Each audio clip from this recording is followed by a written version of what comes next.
নেতার মৃত্যুর পর শত্রুর ঘাড়ে মরণ কামড় বসাতে মরিয়া ইরান। যা পাচ্ছে তাই জ্বালিয়ে দিচ্ছে ইরান। ভয়ে কাঁপছে সৌদি, ইসরায়েল, আমেরিকার মতো শক্তিশালী দেশও।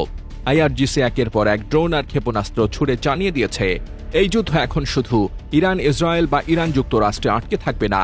মধ্যপ্রাচ্যের আকাশ থেকে সমুদ্র সবখানে ছড়িয়ে পড়েছে সংঘাতের আগুন। আর সেই আগুনের আঁচ গিয়ে লাগছে বন্দর, বিমানবন্দর, তেল ট্যাঙ্কার, সামরিক ঘাঁটি। যেখানে সুযোগ মিলছে সেখানেই আঘাতের দাবি করছে তেহরান।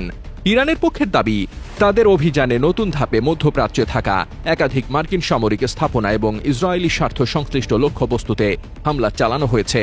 কাতার, কুয়েত, বাহরাইন, সংযুক্ত আরব আমিরাতের মতো দেশগুলোর নাম উঠে আসছে বারবার। ইরানের ভাষ্য, কিছু জায়গায় ড্রোন সরাসরি আঘাত করেছে, কোথাও ব্যালিস্টিক ক্ষেপণাস্ত্র গিয়ে পড়েছে। তারা বলছে কয়েকটি স্থাপনা অচল হয়ে গেছে, কিছু জায়গায় বড় ধরনের ক্ষয়ক্ষতি হয়েছে, আর কোথাও হতাহতের ঘটনাও ঘটেছে।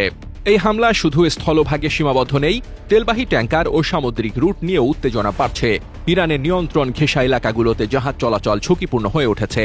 তেল পরিবহনের গুরুত্বপূর্ণ পথগুলোতে আতঙ্ক তৈরি হয়েছে, কারণ যেখানেই সংঘাতের ইঙ্গিত সেখানেই বিমা খরচ বাড়ে, রুট বদলায়, জ্বালানি বাজার অস্থির হয়। এক কথায় যুদ্ধটা শুধু সামরিক মানচিত্রে নয়, সরাসরি অর্থনীতির শিরায় গিয়ে চাপ দিচ্ছে। আর একদিক থেকে আকাশপথেও পরিস্থিতি টলমাটাল।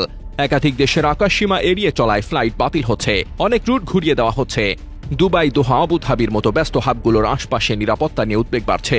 যুদ্ধের ধাক্কা এখন সাধারণ মানুষের ভ্রমণ, বাণিজ্য এবং দৈনন্দিন স্থিতিশীলতার উপর স্পষ্টভাবে পড়ছে। সবচেয়ে বড় বার্তাটা হলো, ইরান প্রতিশোধকে সীমিত রাখতে চাইছে না।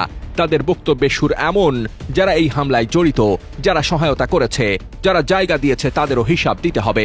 এই কারণেই মধ্যপ্রাচ্যের অনেক দেশ এখন দ্বিগুণ সতর্ক। কেউ প্রকাশ্যে কিছু বলছে না, কিন্তু ভেতরে ভেতরে নিরাপত্তা ব্যবস্থা সর্বোচ্চ পর্যায়ে তুলে দিচ্ছে। অন্যদিকে যুক্তরাষ্ট্র ও তার মিত্ররা বলছে তারা প্রস্তুত, আকাশ প্রতিরক্ষা ব্যবস্থা সক্রিয়, বহু হামলা ঠেকানো হচ্ছে। আর পরিস্থিতি আরো খারাপ হলে প্রতিক্রিয়াও হবে কঠোর। দুই পক্ষের এই অবস্থান মানে একটাই, আগামী কয়েকদিন অঞ্চলটা আরো উত্তপ্ত হতে পারে। কারণ একবার প্রতিশোধের চাকা ঘুরতে শুরু করলে সেটাকে থামানো সহজ হয় না। এই সংঘাতের সবচেয়ে ভয়ঙ্কর দিক হলো, এখন আর ভুলের জায়গা খুব কম। একটি ভুল টার্গেট, একটি ভুল গণনা, একটি ভুল প্রতিক্রিয়া, সবকিছু একসাথে পুরো অঞ্চলকে আরো বড় যুদ্ধের দিকে ঠেলে দিতে পারে। ইরান আঘাতের বার্তা দিচ্ছে, শত্রুপক্ষ পাল্টা হুমকি দিচ্ছে, আর মাঝখানে পড়ে যাচ্ছে সাধারণ মানুষ, বাণিজ্য পথ, জ্বালানি বাজার এবং আন্তর্জাতিক স্থিতিশীলতা। এখন প্রশ্ন একটাই, এই পাল্টা আঘাতের ধারাবাহিকতা থামবে কোথায়, আর কারা শেষ পর্যন্ত সবচেয়ে বড় মূল্য দেবে?